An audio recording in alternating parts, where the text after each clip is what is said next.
Now that I'm back, I know what all of you are thinking. You're thinking, Joel, you have a Toyota 4EFE, one of the world's most legendary engines that came in cars such as the Toyota Tercel.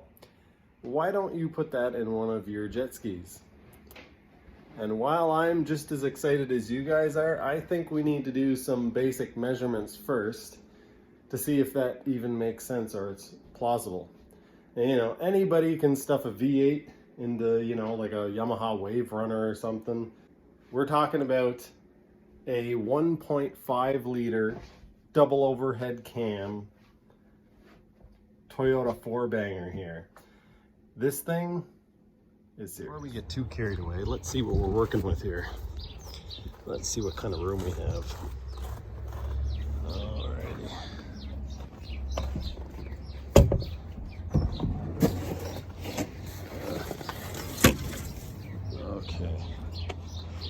Okay, so the opening's 23 inches.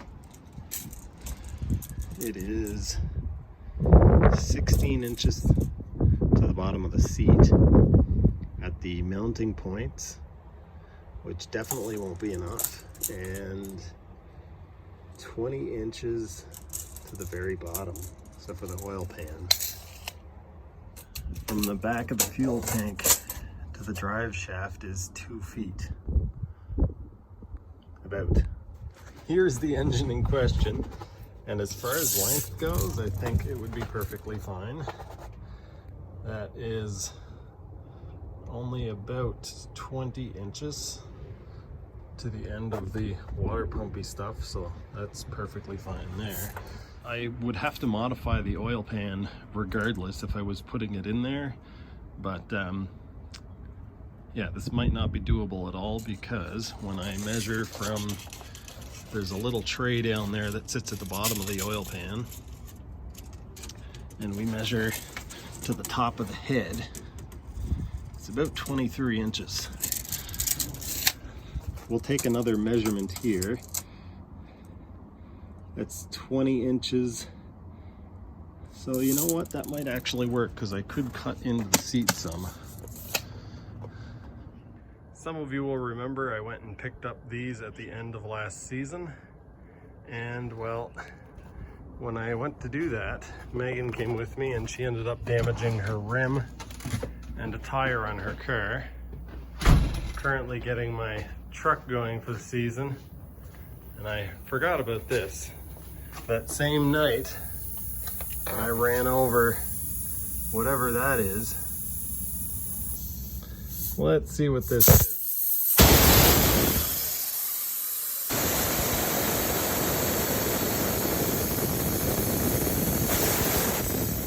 Plugged up a couple of rivet holes on the back with some thickened epoxy. I also plugged this hole where the handle strap thing is. Last year I had this one cut out and had my bilge switch in there, but I'm going to relocate that. And I also got this one done. So I think that is all the major repairs or semi-major repairs that I need to do to this. All right, so I had a bit of an idea. I've already implemented part of it. I've marked out the locations where I think my holes are going to be, and then I've put some putty on there, plasticine I think you call it, and that way I can push the seat down and make sure that my locations are accurate. I've already done it with the left side. I'm not sure if you can tell, but it's rounded, so it's smushed on the top. I'm trying to hold the seat with one hand, but it's smushed in here and it's rounded. There's a rounded profile on the end there, and that's exactly where it lines up with this. So if I go just below that point, I actually will come in just below that rib. You gotta love it when a plan just works out. Check this out.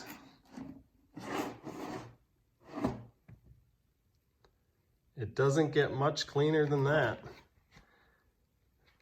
And to top it off, I didn't even have to cut any off of the seat. Now, once I reattach the seat mounts, so you can see some holes there And there, once I put those back on, I don't know what they're called, seat retainers, I might need to cut away a little bit to give clearance for the wires, but as of now, it's working without doing any cutting whatsoever. I'm gonna tighten those up, and then I can put some cables on the ends. I'll probably use the same kind of deal here. I'll use washers on each side of the cables where they attach. The reason why I did that is just so that there's less stress and a better connection at that joint there. So looking good. I'm very happy with that. Very happy with that. Yeah, that'll give me a straight shot from the ground, which is even on this side. The ground can come straight down through to the starter. The starter will be about here. I just need a short ground cable for that. And then I'll run another one. I've left this terminal fairly long, well, both of the terminals fairly long, so that I can connect more than one wire to them. I got those cables installed, and I'm still waiting for this epoxy to cure. It's taking forever to set up. That's just the way this epoxy is, especially in cool weather. While I'm waiting for that to happen, I needed to do some modifications to the cooling system on the exhaust, the cooling system on the engine, I guess, as well. And so yeah, I started doing that. I cut this bung off because I'm not going to be using it. I still haven't decided exactly what I'm going to do about the cooling system, but I am plugging this off for now. So I'm currently over at the mill, and I'm trying to cut out a little piece of aluminum to plug that hole.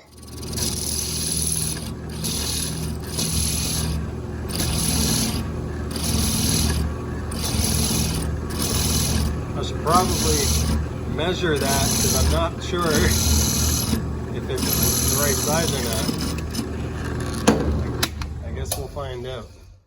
Hey guys, check this thing out that I totally did on purpose. I cut this out with a hole saw, knowing that it would have that flange in there. And I calculated perfectly, knowing that it would be the perfect plug size for this hole that I made. Look at that. Totally wasn't a fluke at all. And I totally didn't have to grind out that hole. Fits in there perfect. I'll be able to weld that up. Seamless transition. The cinematography is breathtaking. Over to the X2 and its new location. We've got some masking tape and some polyvinyl alcohol, PVA, on this top cowling piece. And it's on there pretty rough. The reason why it's on there pretty rough is because this whole piece is going to need a lot of work in the future, but we need to do it quick and dirty so that I can remove this piece.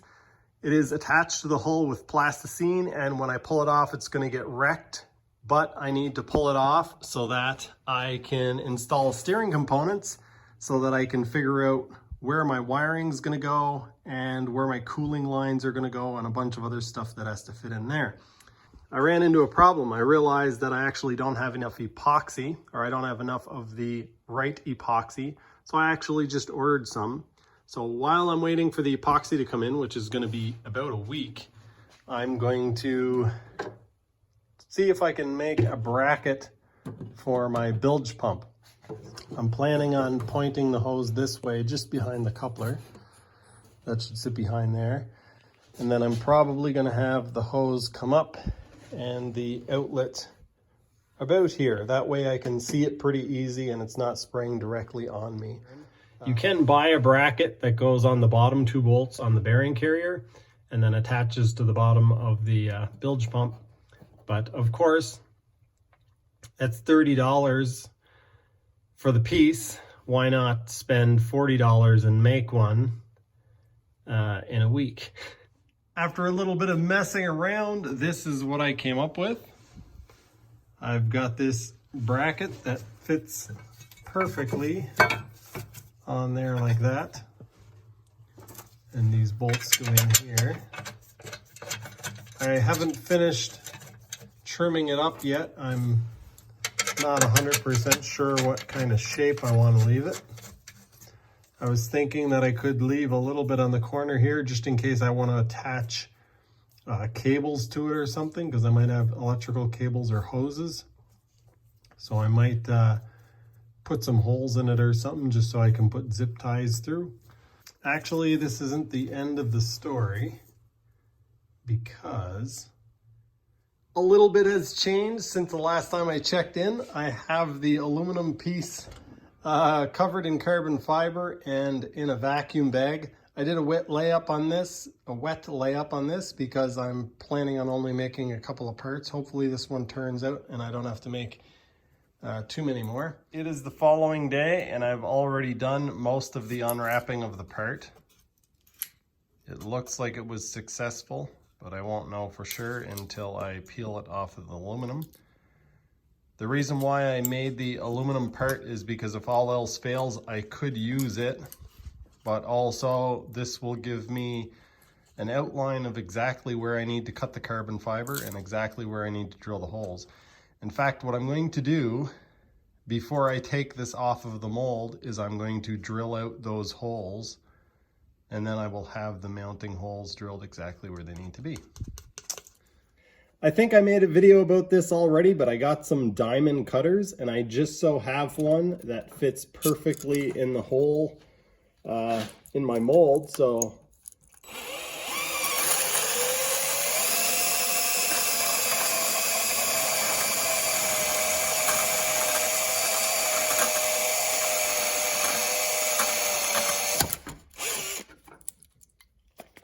that makes that really easy.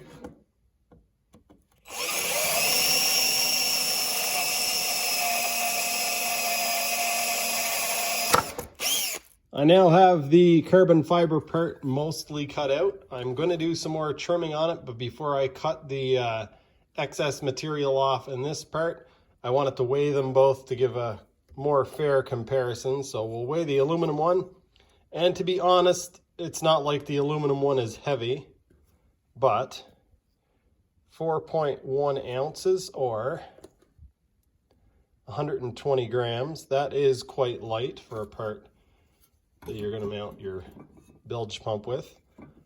But the carbon fiber one, I haven't weighed this yet, but I can tell just by holding it, it's lighter. So 2 ounces, half the weight. 58 grams, a little under 2 millimeters, 1.97. And this one is 1.94. Now that I have it trimmed out, let's weigh it again and see how much it weighs like this. I might cut a little bit more off of it down in this section because it's not needed, but we'll weigh it now and see what this 1.6 ounces, 46 grams. I now have the pump mounted onto the bracket and it is basically ready to go. All I need to do now is bolt it in place. I am going to put some washers in behind this and bigger washers in front so that this doesn't get crushed and crack.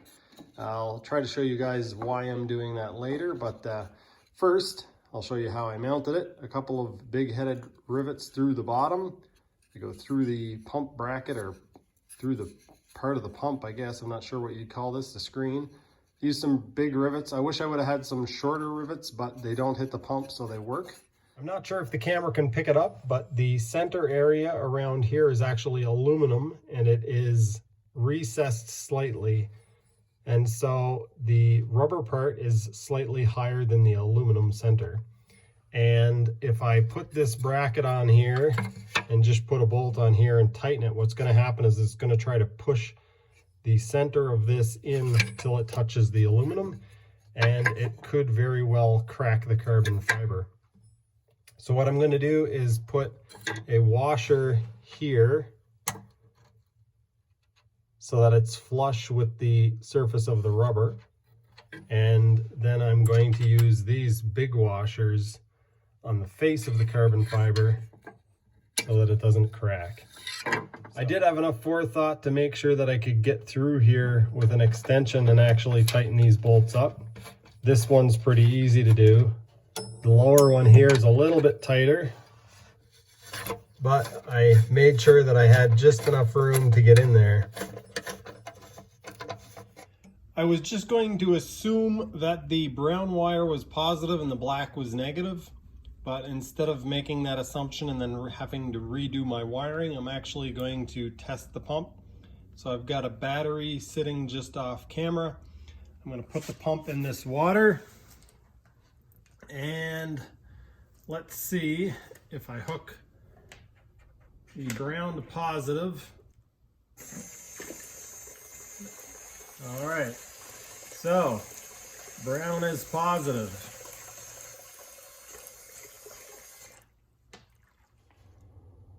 There's float and switch, pump, brown, power, black, ground. What's that? Oh, nothing. Yep, I was right. All right, I'm gonna be honest with you guys. I'm not sure exactly what to do next or what to take video footage of next. I finished up this bracket. I've been shooting footage with my iPhone, and I'm waiting for epoxy for that. I finished making the bracket, which I thought was gonna take longer, and my phone was full of clips and I'm editing video, so I decided while I was waiting for video to export, I would make some more of these, perhaps do a giveaway. I got a piece of ductwork that I was throwing away, and I laid up some carbon fiber, did it a wet layup by hand and then vacuum bagged it. I think I have enough to make 3 of these. I almost always end my videos saying that I wish that I got more done, and well, I guess that's probably just because I always wish that I get more done. But I'm actually quite happy with the progress that I made. As I was getting ready to film this clip, I actually forgot that I had done some repairs. So these repairs are finally hardened up. I don't know how much I talked about them in this video, but I did a repair here, one underneath the seat and one at the back. And so those are hardened up enough now that I can sand them. I won't be doing that till tomorrow, and that won't be in this video because, well, tomorrow will be Sunday and you guys will be watching this. I wish I would have had the materials to do that, but it's probably good that I didn't, because that gave me some time to help Megan move her craft room downstairs. And so, yeah, brownie points on that one. Let's remove the seat now, and I'll show you guys the finished battery box area with the cables installed. So there it is. I am really happy with the way that turned out. I didn't have to cut the seat at all. We've got the connectors going through the hull, or the terminals going through the hull, which will allow me to connect in there really nicely. And the battery sits in there perfectly flush, all connected up. I got some connectors soldered on the ends of these wires. And now that I'm done talking about that, who notices something different here? I'm gonna cut to a clip, and you guys tell me who noticed before I showed you this clip. Not gonna be fussy, I said. Just gonna get it done so I can test it, I said. Doesn't have to be perfect, it's just a battery box. Right. A couple more hours work later, and I'm ready to glue these pieces back in. I still haven't made the pad for the bottom. I'm going to leave that until after I glue the sides in. I made these a little bit bigger. I don't know if you guys remember, but it didn't come quite to this joint here. It was about ½ an inch shorter. The last time I used the, squid boat epoxy. So I used this stuff in this container over here, and it cures quite quickly and got quite hot. So I think what I'm going to do, even though it's more of a pain in the butt, I think I will use some of the infusion epoxy, which takes quite a while, but it won't get quite as hot, and I'll be able to work more slowly with it. So now the question is, who wants one of these? You can have one if you pay for shipping. Just comment in the comment section. The first 3 people to comment that they want one of these can have one. You pay for shipping and I'll send it off to you. They're not perfect. I did make them on a piece of old ductwork, and it is 2mm thick carbon fiber. The back of them does have some cosmetic imperfections, but they'll do the job of holding your pump on. You'll have to drill out some holes for your pump. I didn't do that because they are different on different pumps, so that just wouldn't make sense for me to put them there. The following is a public service announcement. I just did some strength testing on a leftover piece of this carbon fiber, and it actually broke quite easily in this direction. It was quite strong in the other direction, and that's just a characteristic of carbon fiber or composite materials. Just because of the way I had it bent at a 90-degree angle over the ductwork, it was quite weak. It's only 2 millimeters thick. I don't think it's going to be a problem because before it ever bends, it's going to hit the floor of the jet ski if you are using it properly. I'll try to give you guys a shot of what I mean by that. So let's see here. There is the bracket installed, and well, you can't push down on it because it hits the floor of the jet ski. So in the direction that it's fairly weak, it's actually supported by the floor of the jet ski if it tries to move at all. I'm thinking I might actually put a little bit of silicone underneath mine just to stop it from vibrating, because it touches the floor, but it's allowed to move a little bit. It's allowed to flex a little bit. So yeah. Anyway, I'm about to end this video. I had fun making it and had fun working on my jet ski this week. I'm currently burning some stuff that we dug out of the house today. We had a bunch of old wooden furniture that was actually in the house when we got it, and some of it we drug here. And we moved Megan's craft room down to the basement. She actually does a lot of card making. She has one of those Cricut things. I bought her a couple Christmases ago, and she loves it. So she's quite handy with that. She makes some really cool stuff. Man, anybody notice I need a haircut? It's coming soon, I promise. Summer haircut. Anyway, that's going to do it for this video. Thank you everyone for watching. I appreciate it. In the next one, I'm going to be doing a mold of this top piece so that I can remove it. Once it's removed, I can then install the steering components, install the engine temporarily, figure out where some of the cooling lines are going to run, as well as some of the electrical cables, maybe even install my surf braces so that I can kind of figure out how much clearance and room I have for stuff, maybe figure out mounting point for the e-box, a temporary mounting point, because that's all going to be coming out for the Zealtronics. Anyway, like I said, that is going to do it for this one. Thanks everyone for watching. I'm probably not going to do a lot of the fiberglass work or show a lot of the fiberglass work in the next video, because I've already done a lot of that in the past and I'm sure everybody's getting sick of it. Anyway, once again, that is going to do it for this one. Thanks for watching, and I'll see you next time.